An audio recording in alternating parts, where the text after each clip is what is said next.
And we are back once again on the Get Foxy show. This time we have Martha Lewis. Martha, you're a sleep consultant. What Yes, exactly. exactly does that mean, sleep consultant? Well, it means that I help people sleep pretty much. I battle between consultant versus coach and what the difference is. I'm not sure it really matters as much, but yeah, help people make changes to their habits and their life so that they can get the sleep they need to really thrive and look and feel their best. We always hear, well, you always need a good 8 hours of sleep. You really should be getting sleep. Why in the heck is sleep so important anyway? Well, scientists are learning more and more all the time, actually, as to why sleep is so important. Um, there are a lot of long-term effects of not getting enough sleep, and kind of deprivation is defined as less than 7 hours of sleep. So usually the recommended range is 7 to 9 hours, but it's different for everyone and different in different times of your life as well. But not getting enough sleep really makes you more likely to get lots of chronic diseases like Alzheimer's, depression, diabetes. And Matthew Walker, who is a prominent sleep researcher, he sums it up as the shorter your sleep, the shorter your life. So it's just important for so many functions of our body that not getting enough sleep is really not good for us. I'm curious, are you just a really big fan of sleep, and that's how you kind of got into this profession? Or how did this all come about? Did this profession choose you, or did you choose it, or how did it all come about? Yeah, well, it's funny because now that I look back, I realize I always have been really protective of my sleep. But I definitely haven't always been passionate about it. But I have a son who is now 3 years old. But when he was an infant, he did not sleep well at all. And by the time he was 3 months old, he was still waking up every 1 or 2 hours all night long, which is not really normal and not really ideal. Um, and I had to go back to work, and I was, pretty miserable and wondering how I was going to be able to function not getting sleep. And so I read 10 books about baby sleep. I still didn't know what to do. I ended up hiring a sleep consultant. And within 4 nights, he went from waking up all night long to waking up once a night, which he did until he was 6 months old and started sleeping through the night. So, of course, that changed my life in a really big way. And big enough that I decided I wanted to become a sleep consultant myself. So I did. I became a sleep consultant to help parents get their babies and kids sleeping. But the ironic thing was that even after he was sleeping, I still wasn't sleeping. So my sleep problems started in late pregnancy, which figure was just hormones. And then, of course, having a new baby, you don't sleep. But even after he was sleeping, I wasn't sleeping. I would, take a long time to fall asleep at night, and I would wake up at 3 or 4 in the morning and not be able to go back to sleep until, 5 or 6 when it was time to get up. And at this point, I was still working a full-time job. I'd started my business as a baby sleep consultant, and I had a baby. So I was miserable not getting sleep. So this went on for about 1.5 years or so until I finally decided to do an adult sleep certification, which, using those things that I learned through that, I was able to finally fix my sleep. And now I sleep great almost every single night, which is pretty much as good as it gets. So that's where my passion for this has come from. It's just my personal experience and learning that, well, first of all, wanting people to have hope that they can sleep, whether they're a parent and their kids aren't sleeping or they aren't sleeping themselves. It's just really spreading the message that we are meant to sleep well. And it's only in our modern history that all of this insomnia and all these sleep problems have become such an issue. So I'm just passionate about helping people know that they can sleep and helping them get there as well. Amen. It seems like there's a lot of different factors that go into how we can get better sleep. Definitely. I mean, as a Chinese medicine practitioner, I mean, I see some folks in my office that, yeah, have some really just wicked sleep patterns, and they don't sleep well. Mhm. They're either having a hard time turning their brain off before they go to sleep, and then some of them, they fall asleep very easily, but then they're waking up in a couple of times in the middle of the night, and then they can't go back to sleep. And there's stress levels that could be in place. There could be diet issues. There's a myriad of different things. What are some of the things that you focus on, that you tell your folks, okay, these are some simple things already that you can do to start getting better sleep? Yes. Well, I love what you've already mentioned so far. Stress is obviously a huge thing for many people. And, what's happened in our modern lifestyle is that we wake up in the morning, hit the ground running and don't stop until it's time to go to bed at night, and then expect our bodies and brains to just shut off and have a peaceful night's sleep. And it just doesn't work that way, obviously, because it's not working. So stress is a huge part of that. So I help people through that part of it, with, recommending stress relieving techniques, whether it's meditation, progressive relaxation, taking recovery breaks during the day, just various things to lower those cortisol levels during the day, so that then they lower naturally at night as well. And what is cortisol, and how is that messing up people's sleep? Well, cortisol is one of our stress hormones, and it kind of has a bad rap when, in fact, it's a necessary hormone that helps us wake up in the morning and stay focused throughout the day. But ideally, as we get closer to bedtime and darkness, then cortisol levels drop and our melatonin levels increase. Melatonin is our hormone that helps us sleep. And really, these hormones are cued by light and darkness. So if you constantly have high cortisol levels from being stressed all day long, then melatonin isn't going to produce naturally, and possibly not enough to help you fall asleep and then stay asleep all night. So that's why we want to regulate those cortisol levels throughout the day and before bed, to encourage a good night's sleep. What I'm hearing you say is that the levels of light in our environment can affect how we sleep. And this is something kind of interesting, because some of my Chinese medicine teachers would recommend, yeah, you go to sleep once it's dark, and then you get up when it's light. How do you feel about that? Well, that can be tricky depending on where you live. That You're in makes sense. Colorado. Yeah, I'm in Wyoming. So the hours of light and dark change drastically throughout the year.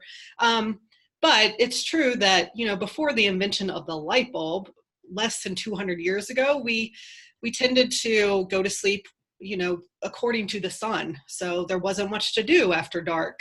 And so you'd go to sleep shortly after dark and then wake up with the light. So yeah, that is more how we're meant to live, in these natural rhythms of sunlight. And now that we have the light bulb and these artificial lights, which emit blue light, which will suppress melatonin. So if we're exposed to those all day long, then our bodies are going to have a hard time making melatonin at night as well. So yeah, light is definitely key. So this is something you're saying, that light bulbs. What about like computer screens, phones, iPads, those kinds of things? Yes, well, those have made our sleep problems even worse, and in our very recent history, because all of those emit blue light as well.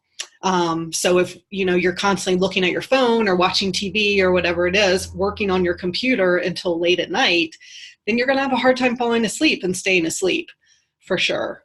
So, and the problem with screens too is that they make us wired but tired. So even if there are certain blue light blocking glasses you can wear, or you can get some, well, that would be the main thing, I guess, for screens, but they're still going to stimulate our brains, and so make it harder to fall asleep.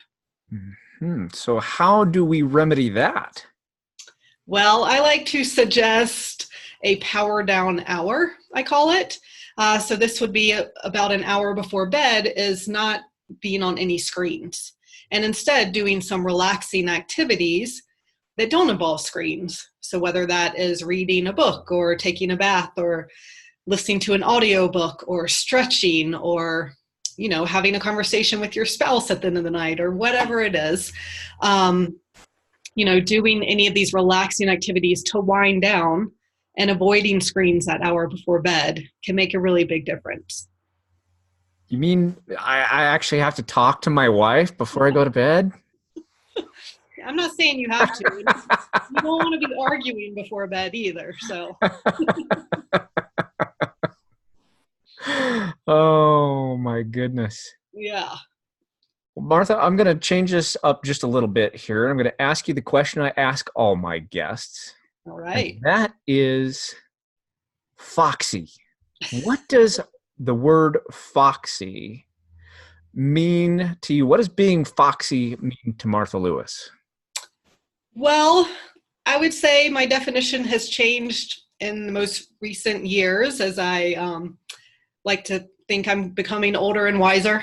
But I really think that being foxy comes from the inside and comes from this inner like radiance that you see in certain people who seem to just exude confidence and like they know their place in the world and they know their purpose and they always seem happy and have a smile on their faces.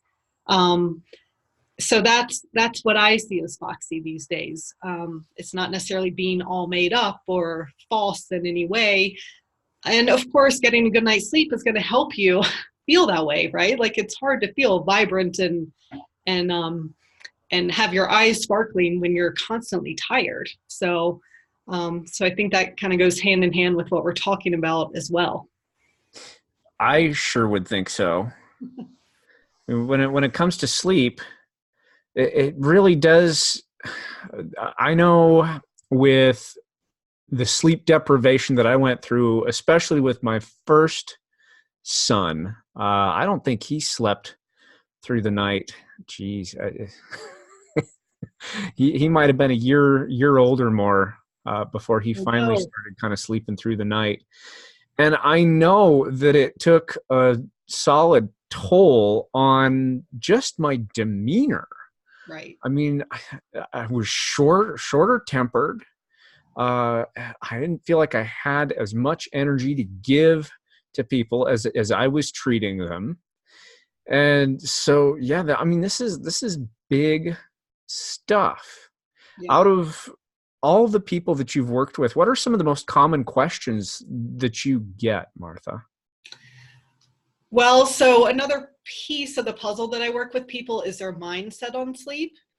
Because if you haven't been sleeping well for a long time, it's easy to get anxious in the night and start identifying yourself as being a poor sleeper or whatever it is. And so it's really hard to get past that because if all of a sudden you think you're a poor sleeper, guess what? You're gonna be. So we work a lot on the mindset as well. But yeah, I talk to people who, one of my clients said, well, my parents both take sleeping pills and I take sleeping pills, so it must run in the family, and so it's just starting to educate people about the fact that we are meant to sleep well. And unless you have some kind of rare sleep disorder, like your body and your mind really want to sleep because we need the sleep. So that's a big one. And, I worked with another client who would just say, this is just me. This is just how I am. And so it's really focusing on changing those sorts of thought patterns is going to be key as well to changing someone's sleep. I'm curious now. I'm like, how do you work with people, for example, that may have sleep apnea or some sort of disorder where they might have to wear something at night in order to help them breathe? Right. Well, I'm not technically treating any kind of sleep disorders. or anything like that, since I'm not a medical doctor, I can work with people who have sleep disorders on the lifestyle parts of sleep. Because a lot of people who have sleep apnea haven't been sleeping well for a really long time. And so they do need to make some changes to their bedtime routines and to their stress levels and to what they're eating and drinking and to, what they're thinking about sleep. All of those need to be addressed for them to sleep well too. It's not necessarily just going to be the machine that is going to fix everything. So that's how I can help people with sleep disorders like that. And how is diet and eating messing up someone's sleep? I mean, we've got to eat, right? Oh yeah. Some things that I'm talking about are pretty basic, like not having caffeine past 2 p.m. at the latest. Educating people about how alcohol affects our sleep. So, you think of alcohol as having a nightcap and putting you to sleep, and it can help you fall asleep faster, but it's not going to help you. It's actually going to wake you up a few hours later as your body processes that. As far as diet goes, it's actually the timing of mainly when we have carbohydrates. Found people on really low carb diets actually don't sleep all that well. And so just having a small amount of complex carbohydrates with dinner before bed can really help get a good night's sleep as well. Interesting. For me personally, I found that if I eat a meat-heavy meal for dinner, I have a hell of a time sleeping that night. And I've found that it just seems like my body doesn't want to digest that meat, or it has a harder time doing that at night. And then I'm waking up, I'm having all sorts of dreams and crazy. It's just terrible. And I wake up wiped the next day. Okay. Yeah. So diet, I mean, at least for me, certainly makes a big difference in the quality of my sleep. Definitely. I mean, making sure you're not eating too close to bedtime, especially, a full meal. You want to have at least 2 or 3 hours before bedtime to give your body that chance to digest. But also, it's everyone's different. And so as I'm working with people too, we're logging what they're eating and how they're sleeping. And so being able to make those connections, because some people might not have a hard time with protein at night, and then others do. And so it's also figuring out each individual's personal factors that contributes to how they're sleeping. So you actually have your clients create a sleep journal? Yes. Well, we share a sleep log that they fill out every morning about how they slept the night before. And then we can also, on that log, we haven't talked about exercise yet, but of course, movement is a big key to sleep as well. And then what they're eating too, and just make those connections over time and look for patterns and figure out, their personal factors to help them sleep. And how does exercise and movement play into that? I'm curious to hear a little bit more about that. Yeah, well, I mean, we're, as a species, we're meant to move, right? It's only in the past, again, couple hundred years that we have become so sedentary. What I think scares people about that is that, we're always told to exercise, and for a lot of people that can be seen as that they have to do something strenuous, like start training for a marathon or, whatever it is. But really just moving your body, even a brisk walk for 20 or 30 minutes a day can make a huge difference. And I mean, I noticed this with me personally, after I had a baby, I wasn't able to exercise as much. And so I would just write it off most days. Like, well, I'm not getting exercise today, and literally not do anything. And once I started learning more about sleep, and I said, okay, I'm at least going to walk for 20 minutes. I'm going to walk my dog for 20 minutes every day. Of course, try and exercise in other ways as well, but just making that change to at least take a walk every day made a really big difference. And not only in my sleep, but how I felt every day as well. So yeah, exercise is really important. And what about bedding? You look at the commercials for, Rocky Mountain Mattress Factory or whoever, and it's like, okay, well, it's the bed that's the problem. Is there much truth to that? Well, it's definitely important to be comfortable. And again, I guide people to, ways to create their sleep sanctuary, I call it. So to have this nice, relaxing bedroom that makes you feel calm and relaxed when you walk in there. So yeah, comfort is a huge part of it. Do we need to spend thousands of dollars on all these mattresses and sheets and everything else? Not necessarily, but you do want to be comfortable for sure. I'll bet you probably could get yourself a nice little sponsorship from Serta Mattress or something. I know, right? I haven't gone that far yet. Well, out of the many folks that you've served, I'd love to hear one of your stories about a success that you've had with them. Sure. So I just recently have been working with a man who he's 56, I think. He owns his own business as a personal trainer, and he's been having sleep problems for 20 years. So pretty much since he started his business, of course, starting a business is stressful, and so that contributed to a lot of his sleep issues. But since then, he's felt more settled in his business. He says he doesn't have a lot of stress, but he's still not sleeping. So yeah, working with him has been awesome.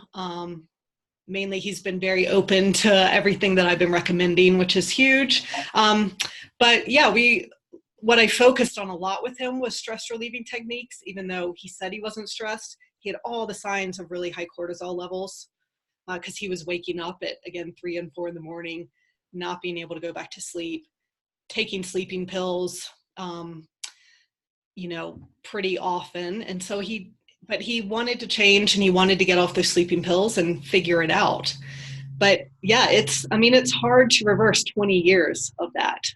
So that's why I tend to work with people for about 6 weeks, if not longer, because we're gradually making changes, and it does take time to change something that's been happening for a really long time. But it's been amazing, to see him sleeping better, and just, when he tells me, I have this energy now to, there's stuff like I need to clean the office at my work, and it's just been a mess for years and I can't stand it. He's like, I just never have the energy to do it. And all of a sudden I've been able to do that. And it's like, I just feel so much better every day. And that's amazing. Yeah, that's big stuff. When you can get changes like that in someone's lives, well, then you've just improved their lives. Right. And that's a good feeling for you. That's a good feeling for them. And when you can get that change for them, then they can go out there and make that impact in their realm of expertise, whether they're a mother or a business owner or what have you. Their relationships improve in those areas because, well, guess what? You're sleeping, you've got more energy, you feel better, you're not a crabby bastard. Because that's how I would have described myself back when I wasn't getting right. sleep. I'm sure my wife would probably have some choicer words. But yes, sleep is so important. So being able to get those changes is so good. And it's interesting as a Chinese medicine practitioner, I see patients who end up waking, well, they're waking up usually somewhere between 2 and 3 in the morning. And what we equate that to in Chinese medicine is some sort of imbalance within the liver. And the liver has a lot to do with stress, anger, irritation, frustration. And so if we can help our patients work through that, all of a sudden they're not waking up at those times in the morning. So it's pretty fascinating stuff how this all works. Yeah, I like it. Well, if you had one piece of advice, just one simple piece of advice to get people sleeping better, what would that be? First of all, we need to prioritize our sleep. So sometimes we aren't getting the sleep we need because we can't sleep, and other times we aren't prioritizing our sleep. But we really need to make our sleep a priority. But if you are struggling to sleep well, then actually the main thing I would suggest doing, so if at bedtime you're having a hard time falling asleep, or when you're awake in the night, is to actually get out of bed and go leave your bedroom, go do something else, some kind of relaxing activity without screens. um, and the reason why is that we want our brains to associate our bed with sleep. So if you've been struggling to sleep for a while, and your brain is starting to associate being in bed with lying there awake for hours on end, then we want to break that association. So I would definitely suggest getting out of bed. Don't just lie there in bed, looking at the time, getting more stressed. Just get up, go do something relaxing, whether it's read a book or write your grocery list, or if your mind is spinning, write all those things down, do a little bit of journaling, and then try and go back to sleep. And if you still don't fall asleep after about 10 or 20 minutes, get up again and do it again, and then go back to bed again. And the first few nights, you might have to do that a few times until your brain finally gets it that, okay, I'm not just going to lie here in bed. Bed is where I go to sleep. So that would be my best piece of advice for those of you who are struggling to sleep. If someone wants to work with you, Martha, how do they get a hold of you? Well, my website is thecompletesleepsolution.com. And so you can also reach me at completesleepsolution@gmail. And I'm on Facebook and Instagram under those names as well. Excellent. And I saw on your website you have a little ebook that you offer people. Yeah. It's called The 5 Mistakes People Make When They Can't Sleep. So that one I just told you of getting out of bed is the first one. Avoiding screens is the second one. And then there are 3 more to look at as well. So you can sign up for that on my website. Fantastic. Well, there you go, friends. Check out Martha's website. If you want to know those 3 other tips, download her free ebook so that you can start sleeping better as well. And all I got to say here is this was a great interview, and I wasn't feeling sleepy one bit. Awesome. Thank you. So, Martha, thank you so much for taking the time with us today. I so appreciate what you do, and you're helping people feel better so that they can get things accomplished in their lives, and that is noble work. So thank you so much for doing what you do. Thank you for what you do as well.